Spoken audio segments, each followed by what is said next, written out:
Okay, good afternoon, everybody, and we have another round of coffee and questions. It's a little bit later in the day, but if you got your coffee out, that's great. Today, what we're going to talk about is how to make a little bit more extra money. Now, I've given you a bunch of projects in the series that I'm doing on how to make money with welding, and this is another one. And what we came across is I have a relative that wanted a weather vane for their house. I wasn't really sure how I was going to do it at first because I sold my plasma cutter. So I'm going to throw up some examples of weather vanes, and I'm going to tell you how easy these are to make. So what I did is I went on the web and I found patterns. You can do a search for just patterns, animal patterns, Western patterns, anything like that, or Western templates, or any like wild animal templates, and you'll see that they're in black on white. And so what I did is I photocopied what I wanted. And then I'll tell you what I did here in a sec, but let's change the picture. Let's start taking a look at the ones that are fairly easy to make, but they're fairly decorative and they do sell real easy. Okay, so let's start where we left off. Now, I printed those patterns out just to my printer, and I took it down to the copy store, and I told them how big I wanted it. And then they blew it up, and they charged me for it. It was just a couple of bucks, whatever it was. And they will blow these up as big as you want, and they are black on white paper. So it becomes an easy pattern, and I'll tell you about that, how we get it over onto the metal in a second. Then what I did is I thought, okay, I don't have a plasma cutter anymore. I have to figure out a way to do this. And I had a friend say, hey, look, you could just use a jigsaw with a metal blade and take your time. That's true, but I didn't really want to do that. I mean, because depending on, the sheet metal that you have, I mean, it can be bend on you. It can do all kinds of things. So I found a local metal shop here in town. I went down and I had my pattern, and what I did is I told him what I wanted, and he said, well, if you sketch it out on the sheet metal and you bring it to me on sheet metal with it sketched out, he goes, you're probably looking at around 30 bucks. And I thought, okay, good, done. So I went home and I took that pattern on that paper and I cut it out with a pair of scissors very carefully. And then I went ahead and I put it on the metal. It doesn't matter where, you just get yourself some sheet metal or scrap metal from out of the supply store, and I set it on there, and you can trace around it with like a welding pencil or anything like that. Now there's another way you can do that, is I put tape on it gently in different places, just little tabs, and then I sprayed it with like a white kind of a paint. It was a primer that I had, primer white, and I just shot over it, and then I let it dry, and then I took that pattern off, and it made it perfectly except for those little tape tabs were that, and I had to trace just that little line, and that was easy to do. And the letters here, the W-E-N-S, you can get these right off of your Word program or any program that you have on your computer and blow them up and do the same thing. So I took that stuff out. He went ahead. It took him probably 30 minutes, maybe less, and I gave him the 30 bucks, and I was more than happy. And he actually had made me 2 sets because he said, look, I've already got it set up because this thing goes real fast. So I went ahead and I got 2 sets of the east, the west, the north, and the south. And so I was like, hey, that's great. Then all I got to do is come up with a different pattern sometime that I need. And he goes, well, I'll do it a little bit cheaper. He goes, look, this is only taking me like 15 minutes to do. And so it was really nice of him. Anyway, I brought it home.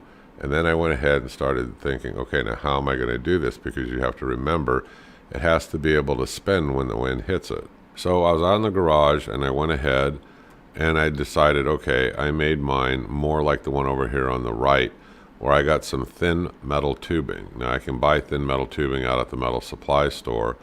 And then I've got a piece for the base, piece coming down, and then the one that sets over the top. So one has to be just a little bit bigger than the other in terms of that round steel. So I thought that's fairly easy. So I went ahead and I picked up the piping from out at Home Depot because it was just my first trial. I should have gotten it at the steel supply store, but I didn't. So I paid a little bit more, but I got it out at Home Depot. So then I had my piece that was coming up, and then the one that sets down over the top of it. And then I got some real thin as well. You don't want to make this thing heavy. That's my first tip. Okay, or the wind is not going to turn it so easily. So you want to make it a little bit on the lightweight side. So get yourself some thin gauge sheet metal. I mean, you can get 16, 18 gauge, something like that would work fine because you're making just the big pattern out of it and the letters. And then those steel pieces of pipe that come off of the side for north, south, east, and west. I got thin gauge steel the next time I went out to the supply store. and it was in the scrap bin anyway, so all I did is bring it home with my chop saw and cut them into 4 equal lengths. So then I had all of my pieces. Now it was a matter of putting it together.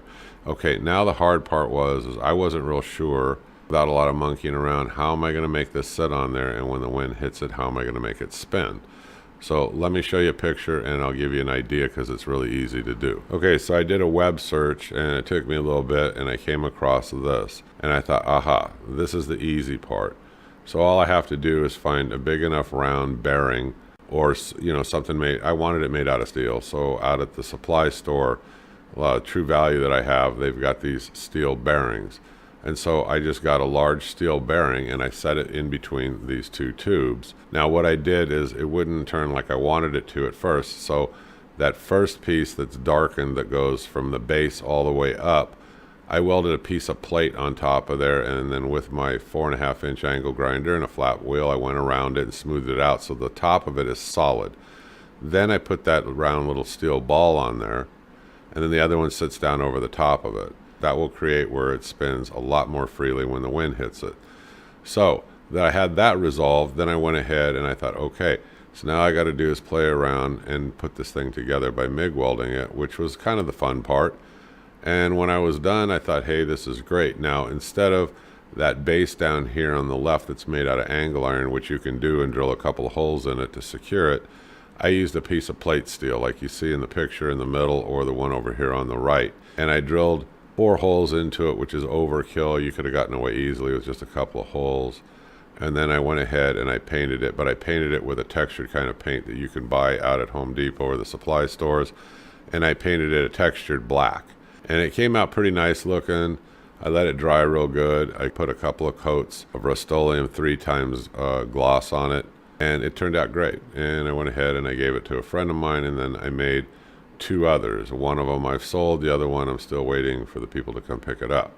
So yes, you can make money with this, and like I said, take photos, keep it on your phone, show them to people, and show them the different patterns, and you'll probably pick up some business. Let me tear this down and we'll change pictures, and I'll show you more patterns that you can use, or more ideas, and then we'll have a brief discussion and I'll wrap this up.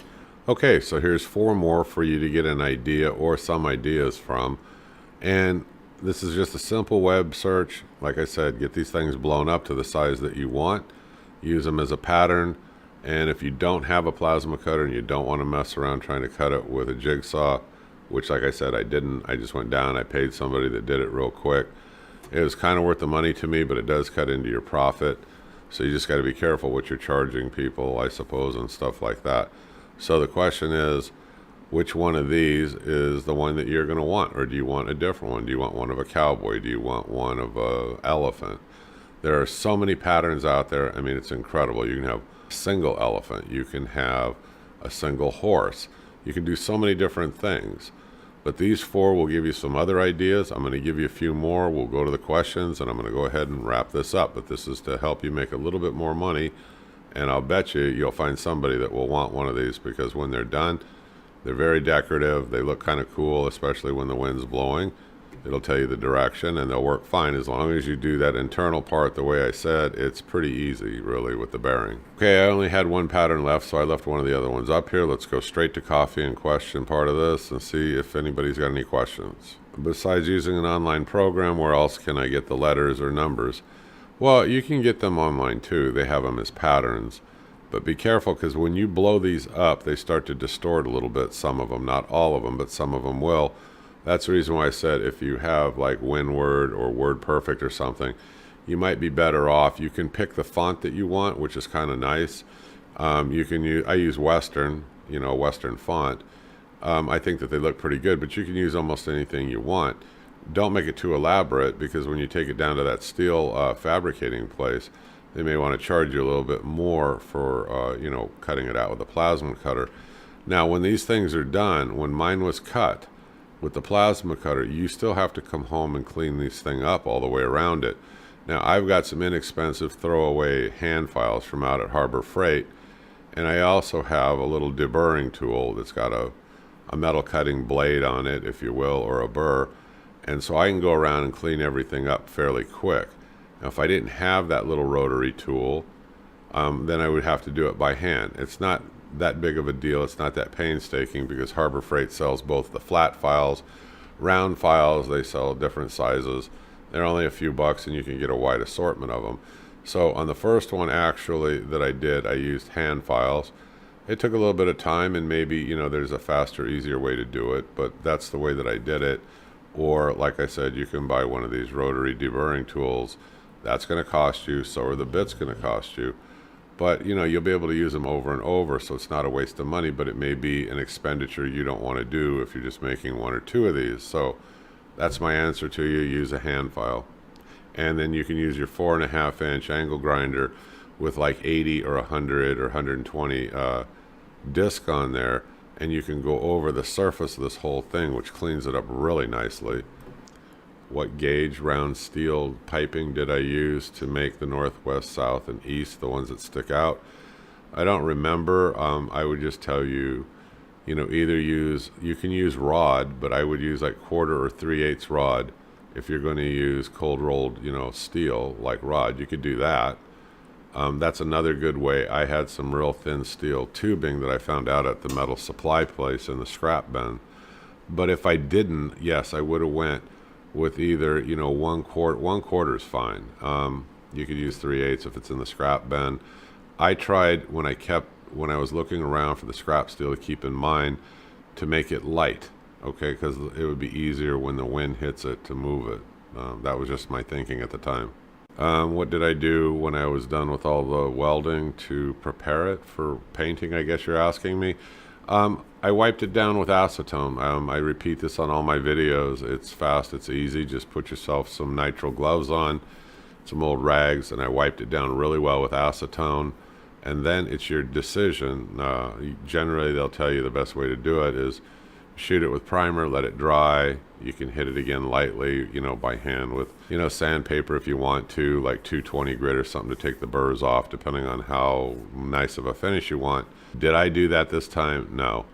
I cleaned it real well, and I used that textured black I was telling you, and I don't know, the finish looked great on it.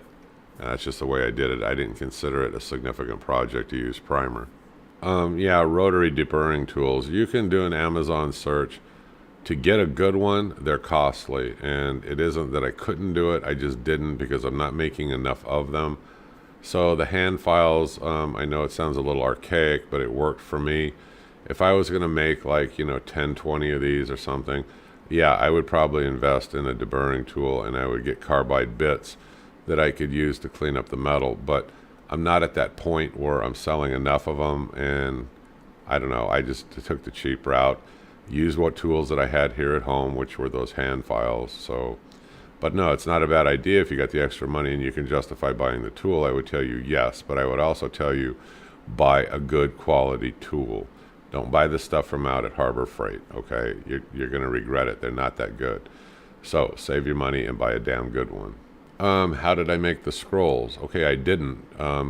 They were $1.25 out at the metal supply store where I was. There's a huge bin of, I guess they buy them in bulk. You could probably buy them online somewhere too, or go back through my videos and you can see how you can make a jig and bend them up yourself. But they are a thin gauged metal that these people, whoever manufactured them, use. And I figured for the price, look, I can't beat it. I went ahead and I gathered up a bunch of them, you know, for the projects. I probably still got a few left over. But it was more cost efficient for me to do it that way and not have to mess with worrying about how to bend my own scrolls.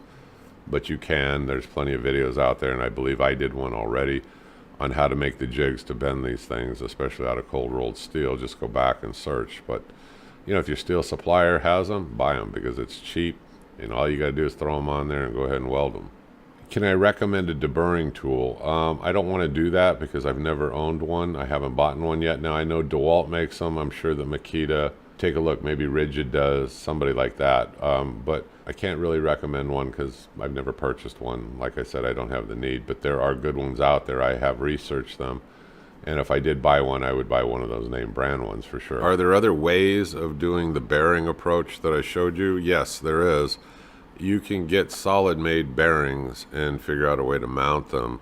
I just thought this was fast and an easy way to do it, but yeah, I'm sure that there's other methods, and if somebody has done it before with using, you know, full-blown bearings and sleeves, go ahead and drop it in the comment below, or send me a description of how you did it, and I'm more than happy to throw it up here for other people too. But no, I just found capping that first pipe with a piece of steel, grinding it down and setting the steel ball on there. And then the other one, like I said, is you put a top on it and one slides over the other, and it'll spin freely. You just make sure that they sleeve fairly tight. You don't have a lot of slop in them. And the other comment I was going to make, I wouldn't use a deburring tool on anything on your plasma cut patterns that's like real detailed. It can get away from you. I much prefer hand files. Like if you look at the one over on the right where there's the riding crop or there's the stirrup, I would have done those gently with a file. I mean, because a deburring tool I think is going to get away from you. So I had one, I do have one. It's just a really cheap, junky one, and I personally wouldn't use it on this. Now, the more expensive deburring tools, the rotary ones, yeah, I suppose they may work real well and somebody may have a different experience, but like I said, I don't own one. So okay, I'm going to go ahead, I'm going to wrap this up. There wasn't really a lot of questions on this. This was more to give you ideas on patterns and to tell you, hey, look, this isn't hard to do, and I showed you how to make it so it's it'll spin in the wind. Come up with your own design ideas, have some fun with this, and don't forget the photographs on your phone. Show them to people, and pretty soon they'll be giving you orders, I hope. Okay, I'm the Home Handyman, and I hope you folks click subscribe, stay with me, give me a thumbs up, and I'll continue doing these if people are enjoying them. All right, folks, thank you very much, and you have a good day. Bye-bye.